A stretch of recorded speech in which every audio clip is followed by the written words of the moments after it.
नमस्कार दोस्तों, मैं डॉक्टर ललित कुमार गंगेले बहुत बहुत स्वागत करता हूं आप सभी का अपने चैनल की एक और इन्फॉर्मेटिव और इम्पोर्टेंट वीडियो में। और दोस्तों, जैसा कि आप लोग थंबनेल में देख पा रहे हैं, आज का जो वीडियो है ये है इंडोलेंट अल्सर के बारे में। तो आज के इस वीडियो में हम लोग इंडोलेंट अल्सर के बारे में डिटेल में चर्चा करने वाले हैं, क्योंकि इंडोलेंट अल्सर एक ऐसी बीमारी है जो एक बार अगर किसी व्यक्ति को हो जाती है तो मैंने तो पर्सनली आज तक सही होते नहीं देखी, अनलेस एंड अनटिल वो व्यक्ति किसी अच्छे होम्योपैथ के हाथ में नहीं लगा हो तब तक। तो चलिए वीडियो को शुरू करते हैं बिना किसी देरी के और समझने की कोशिश करते हैं कि व्हाट इज इंडोलेंट अल्सर। दोस्तों, अब मैं एक सेकंड के लिए कुछ पल के लिए आप लोगों को एक दूसरी स्क्रीन पे ले जाकर के मैं कुछ एग्जांपल्स दिखाना चाहता हूं कि exactly what is indolent ulcer. उसके बाद हम इसके ऊपर डिटेल में चर्चा करते हैं। तो चलिए कुछ पल के लिए दूसरी स्क्रीन पे चलते हैं। तो दोस्तों, मैं उम्मीद कर रहा हूं कि आप लोग मुझे भी देख पा रहे होंगे और मेरे बैकग्राउंड में इस स्क्रीन को भी देख पा रहे होंगे। यहाँ पे जितने भी अपने को एग्जाम्पल दिख रहे हैं ये सारे एग्जाम्पल हैं इंडोलेंट अल्सरेशन के। जैसे कि आप ये देखिए, this is the very very good example of indolent ulcer. ठीक है ना, ये इंडोलेंट अल्सर है। ये इनिशियल फेज जब वो सबसे ज्यादा था और उसके बाद ये कुछ हीलिंग होने के बाद का एक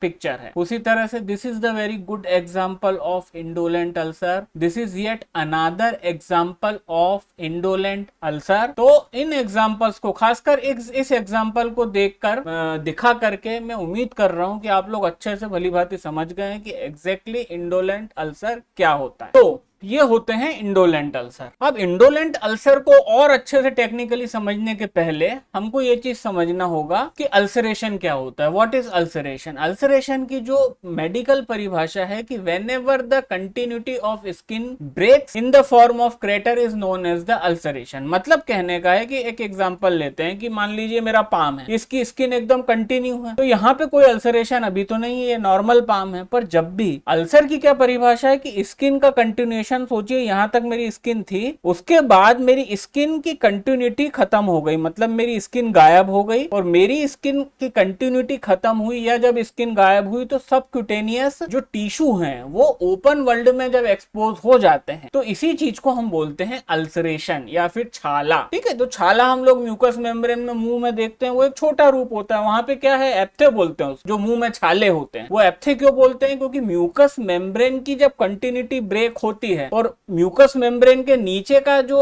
मटेरियल है वो आउटर वर्ल्ड को एक्सपोज करता है तो उसको हम बोलते हैं एफ्थे। इन द सेम मैनर जब स्किन की कंटिन्यूटी खत्म होती है और स्किन के नीचे के सबक्यूटेनियस टिश्यू एक्सपोज हो जाते हैं स्किन गायब होने के कारण, specially in the form of crater, crater मतलब गड्ढे के रूप में, तो that condition is known as the ulceration. आपने जो मैंने आपको पिक्चर दिखाया तो ये अल्सरेशन है। अब सबसे इंपॉर्टेंट है कि ये जो अल्सरेशन है इसके आगे इंडोलेंट शब्द क्यों लगा है। तो दोस्तों, इंडोलेंट अल्सर को पूरा समझने के लिए इंडोलेंट शब्द को हमको अच्छे से समझना पड़ेगा। बेसिकली जो इंडोलेंट शब्द होता है ये साइकोलॉजी का एक टर्म है। इंडोलेंट पर्सन्स होते हैं, कई बार इंडोलेंट बिहेवियर भी बोलते हैं ड्यूरिंग द डिजीज, मतलब किसी बीमारी के दौरान इंडोलेंट बिहेवियर भी देखते हैं। और स्पेशली होम्योपैथी के अंदर माइंड रूब्रिक के अंदर भी हमारे पास इंडोलेंट शब्द है फॉर द पेशेंट। ये पेशेंट की एक स्पेशल कैटेगरी होती है जिसको बोलते हैं इंडोलेंट पेशेंट। तो अब इंडोलेंस क्या होता है? इंडोलेंस का मतलब है अ इंट्रोवर्टेड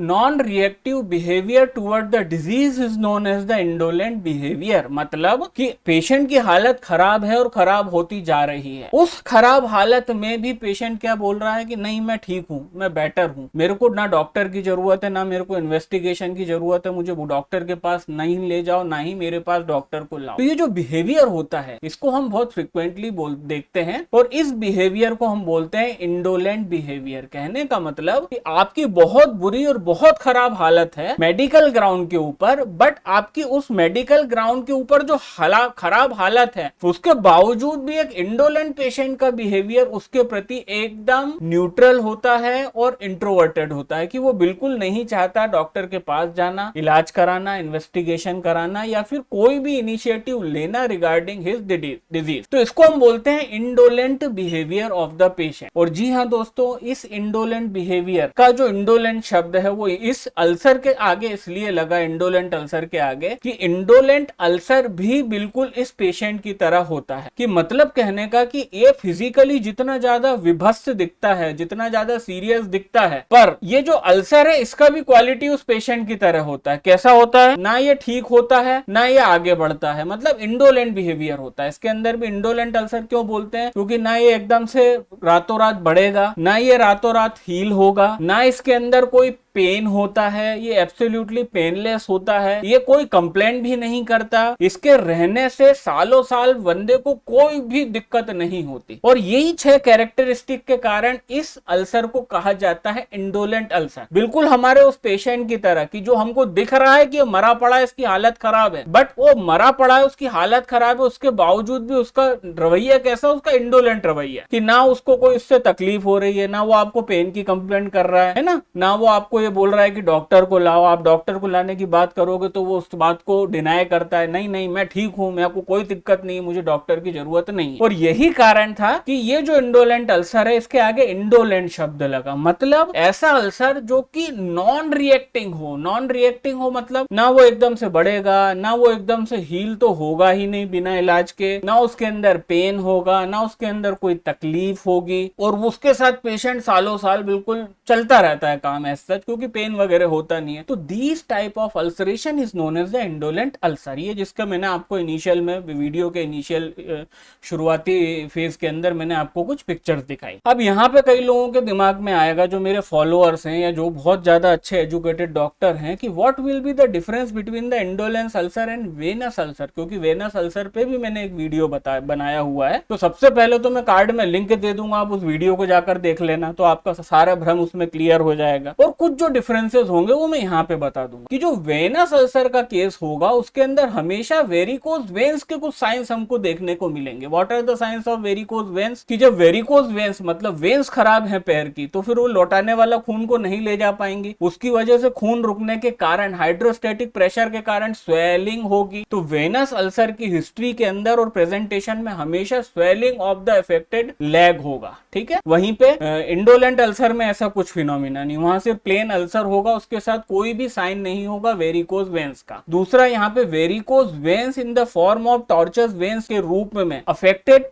पार्ट में, स्पेशली लेग के अंदर वेरिकोस अल्सर के केस के अंदर वेरिकोस वेन्स भी दिखेंगी, बट यहाँ पे ऐसा कुछ भी नहीं होगा इंडोलेंट अल्सर में। तीसरा point of difference, varicose ulcer हमेशा लेग में होंगे, घुटने के नीचे नीचे, बट इंडोलेंट अल्सर कहीं पे भी पाया जा सकता है, पूरा सर से लेके पैर तक इंडोलेंट अल्सर कहीं पे भी पाया जा सकता है। ठीक है ना, तो ये कुछ पॉइंट ऑफ डिफरेंसेस हैं between the indolent ulcer and venous ulcer. तो वेनस अल्सर का वीडियो देख लीजिएगा, आप समझ जाएंगे। अब इनके होने का कारण क्या है? बेसिकली इसके पीछे बहुत सारी थ्योरीज हैं। सबसे पहली थ्योरी ये कहती है कि ऑटो इम्यून डिसऑर्डर है पहली चीज, इंडोलेंट अल्सर्स को बनाता है। ठीक है ना, मतलब आपका प्रतिरोधक तंत्र, आपका ऑटो इम्यून डिसऑर्डर या फिर आपका प्रतिरोधक तंत्र जब आपके खिलाफ काम करेगा तो इस तरह के इंडोलेंट अल्सर्स बन सकते हैं। जो दूसरा पॉइंट एक थ्योरी है कि जो डायबिटिक केसेस होते हैं उन डायबिटिक केसेस के अंदर हम लोग इस तरह के इंडोलेंट अल्सर फ्रिक्वेंटली देखते हैं। तीसरा एक एक्सप्लेनेशन है कि जो अनहेल्दी स्किन बहुत ज्यादा होती है जिन लोगों की, उनके स्किन के अंदर वो टेंडेंसी रहती है अल्सरेशन होने की। इसका एक और फिजियोलॉजिकल एग्जाम्पल भी है कि जो बेड सोर्स के केस होते हैं, जो लोग बहुत लंबे समय से बेड रिडन है, तो एक करवट पे प्रेशर पड़ने के कारण जो अल्सर होते हैं they are somewhat like the indolent ulcer, है ना। तो ये इतने सारी बातें हमने करी कि हमने इसको देखा ये कैसा होता है, इसका नाम इंडोलेंट अल्सर क्यों पड़ा, है ना,